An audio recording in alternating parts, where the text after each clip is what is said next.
Welcome to the Soul Happy Success series. It's your coach and your host, Rebecca Nesbitt. I had a name change on Monday. I married my husband, so now I'm a Nesbitt, and I'm really excited to share not exactly this part of the journey, but really what got us here. I feel a lot more passionate about sharing about relationships and dating, and purely because my one-to-one clients are getting such incredible results. You can read the stories of some of the women in the show notes. And what I noticed is in my own journey and in theirs, I really have been sharing these three concepts and these three really pivotal mindset shifts that are helping women to go from I can never find the right guy, this is really hard, and I'm going to end up alone, to this could be the one. This is the one. I've just married my husband, one of my one-to-one personal clients. She has just bought a house with a partner that she met, I believe, 5 months ago. Things are happening fast and it's quite incredible. So I wanted to share these three mindset shifts with you to hopefully help you in this journey. If you clicked onto this video, then I'm guessing that it's something that you're looking for, is some more love in your life, and really excited to share these with you. So the first is that you absolutely must give up the idea that dating sucks and that it's going to be hard and that dating in your city or your town or your island just isn't going to work, or that there are no good people out there, no good men or women out there. And the thing is that this is the number one complaint that I hear is, oh, but I just hate dating. The interesting thing is that everyone wants the soulmate, but nobody wants to go on the journey. You would never, never, never, I know there are TV shows that do this, but in real life, you would never go to a bar, go up to someone, some random person that you were like, I think that person is attractive, and say, hey, I think that we should be soulmates. I think you're the one. I want to be in this for the rest of our lives. Should we go and get married? I'm sorry.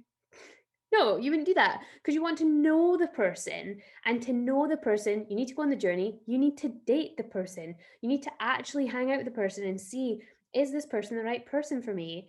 And the thing is if you're saying to yourself, when it's the right person, I will absolutely get to know them. Well, I'm sorry, but with this attitude, then Prince Charming could come up to you and put a glass slipper on your foot, and you would say, I don't do glass.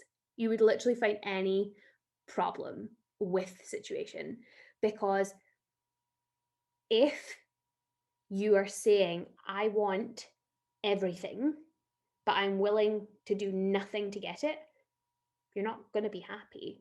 So I went into dating with the mindset of dating is great. I still think dating is great. We still have great date nights.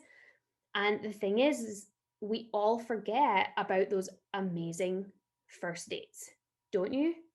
You forget about all the amazing dates you've been on, all the wonderful experiences you've had. The thing about love is that we love to be in love. It feels amazing to be loved and to give love. It's the most beautiful journey. It's primitive. We need it for survival of our species, but we also deeply want to connect with other people and want a teammate in life with us so we are not alone. And it's one of those beautiful things. But dating is the worst thing comes from the end of your relationships have sucked. That's a real source of pain. And to go through that pain again, your brain says, we dated, then I went through this pain. So your brain's saying, don't date. It's not smart to date. So you're saying, I just hate dating. Dating is the worst. Everyone's trying to do X, Y, and Z. This is the worst. I don't want to do this. But you have to do it. You have to get to know someone. If this is going to be your right person, your soul person, the person you want to be with most in the world, then you actually have to date them. And the perspective shift has to come from you. You have to decide, I'm going to go into this with a positive attitude, because what you're choosing to ignore is that you've actually been happy before. You've actually been on really great dates and you've been in love, but you're choosing to be jaded by all of the pain. So I'm saying this from a complete place of love and understanding, having gone through it myself, watching women go through it. If you are planning or deciding that this will be the worst experience, that dating is the worst, then it will be. But if you decide that it's going to be fun and you're going to enjoy it, it will be. Because if you have decided everyone's out to get you, people are going to scam me on apps, or they're going to catfish me, or this isn't going to end well, then that's the meaning of closed off. To be open to love is not just saying, I'm open, I am open, and then giving a list of demands of what you expect in a relationship and you must have, that's so granular. It's beautiful to do that as visualization, but when you're saying, I can't find anyone that has a good job, or I can't find anyone that has a good attitude, or I can't find anyone that has a good family, or whatever is important to you, if you're getting so granular and you're saying they must have a university degree, blah, blah, blah, and a million things that you're deeming to be important, then you're just closing yourself off with a negative attitude. You have to start with the belief that this will work out and not come from a place of it must be all these things. It must be this. And I think this can be where personal development can sometimes fall down, is visualization is amazing, but then you have to let it go and let the universe do its work. I found the other day, I was going through spreadsheets, and as part of a program I did in the past, I had to write out all these things that I wanted from my potential partner. Now I wrote this list and I ignored it and I never looked at it again. And the other day I found one that said my partner was American, and he is. And a few months ago, then I was looking through an old journal, and I've done this exercise a few times. So I've been manifesting a few times. And I looked through this old journal. I went through it on the phone with my partner. I was in Ibiza and he was in Edinburgh. And I went through it and I went through it with a pen and I ticked every single one. I was like, wow. I wrote it and I ignored it. Right. So whatever you're looking for, it can come in such a different form, right? So you have to go in with openness. Means I have an open attitude to whatever the universe is going to bring me. You're not going to go on a date with someone that seems weird in messages or that you're not attracted to or any of those things. I think those are the things that we use to try and keep ourselves safe, is they must be this exact person I see in my mind. But actually, they're going to be their own person. They're going to be flawed. They're not going to be perfect, just like you're flawed and you're not perfect either. So it's a case of let's go into it with an open attitude. You're not going to be open to the things that you've been open to in the past and the difficult relationships and the hard times. You're not going to be open to those things because you can see them now. You've been through it, right? Bro, you've lived it. You've done the work. You wouldn't be here if you weren't interested in personal development and mindset and beliefs. So you've done the work already. It is a case of moving on. All right. So, first off, start with a positive attitude. Stop telling yourself that dating is the worst. Stop telling yourself this person must be absolutely all these things.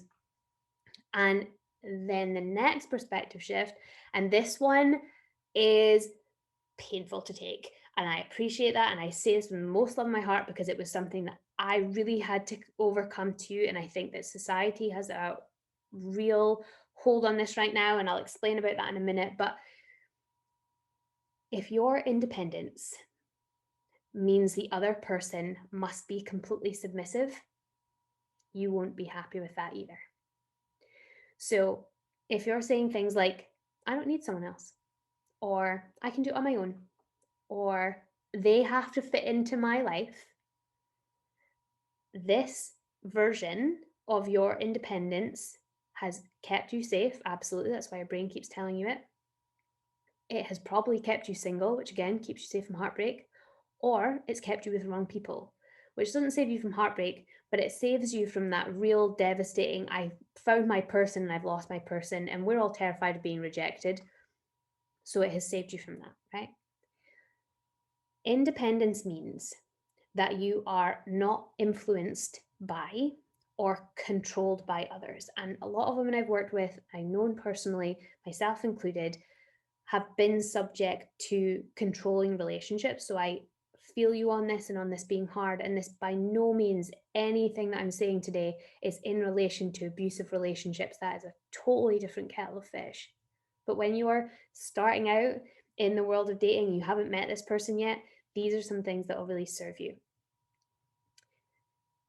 If you are the version of independent that will not change at all, then if you're not willing to create space, how will this person fit in? And if you're adamant not to change, how will you grow? How will you grow together? And one last question. How would you feel if someone said this about you?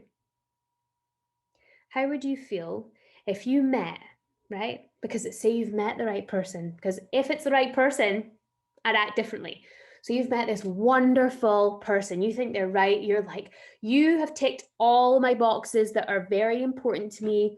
I've written them down, I've put them out to the universe, and you're wonderful. And they say, do you know, everything about you's great, but you work on Saturdays and I take Saturdays off. So it's not conducive for us to have a relationship. Great knowing you, bye. You'd be like, well, this is the right person. I will change my shift, or can you change your shift so we can have more time together? But if they were so unwilling to bend, you'd be devastated, you'd be upset. And how would you feel if the shoe was on the other foot? But we think it's okay to put out this insane list of demands that this person must be, and they must be willing to fit into your life because you're so busy, independent, strong. But actually, all those things are just keeping you safe from the one thing that you actually want. And this one, it takes a minute. But true independence, the meaning that I had to adopt, that my clients have adopted to find people that are, they're so people. I keep pointing this way. My partner's office, my husband's office is over there. But true independence, the meaning that we have taken on is that independence is self-authority. You make up your own mind, you make your decisions, but with the other person in mind. You care about this person. So if they want to hang out on Saturday and you're working, you'll make it work. Or you'll say next Saturday, right? So if you don't want to be just you anymore, you can't just think about you anymore. So it's time to reframe independence is the second point. And the piece de resistance, the third thing that you absolutely must do, and this is very actionable, you must get out there. Dear Lord, the only way to get results is if you go and meet people, right? Get on the app, go to the party, let your friends set you up. Nothing changes if nothing changes. You won't find your dream partner sitting alone, twiddling your thumbs in your living room. You just won't. It's not, we're not going to get you a genie and you're not going to rub a lamp and they're going to appear. It's just not like that. If you want something, you truly want something, you'll take action in the direction of it. The results in this caption speak for themselves. Instead of adopting the attitude of every other single woman that you know, I had to do this myself, try listening to people that are together.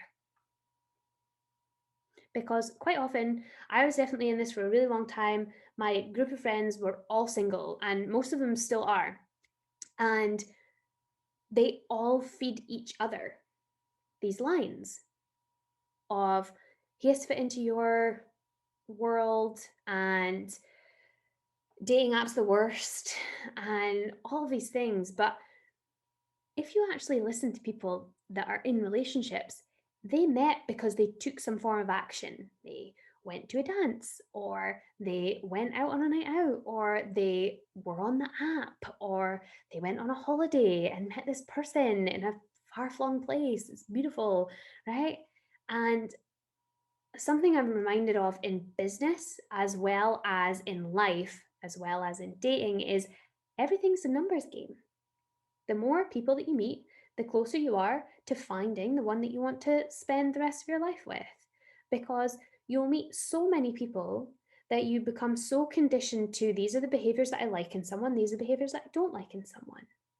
And you'll start to notice them in people's profiles, when people are spoken about to you, when you meet them in the way they speak about themselves. So these are the shifts that I've taught women and they've worked. So some weren't even looking for love and they've found it. To sum up, what the real shifts are: dating is great, change is inevitable if you want something or someone different, and get on the app or go and do something. They're super, super simple changes. They feel hard because we fear not being loved. We fear rejection at our core, every human, okay? We have two fears in life. And the number one is not being loved. That's it. We're scared of rejection. We're scared if we're rejected, we're not going to be loved. So if we fear not being loved, we'll do anything to not be loved so that we don't have to experience the pain of if it's taken away. But what if this was the best thing that ever happened to you? What if the next person that you meet is your person?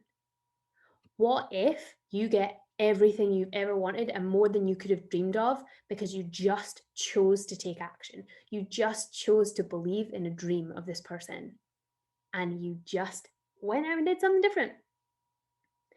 So, if this has given you the complete fear and you don't feel ready to take these steps, then I completely understand. If you're not ready, you're not ready. This is not for people that are not ready.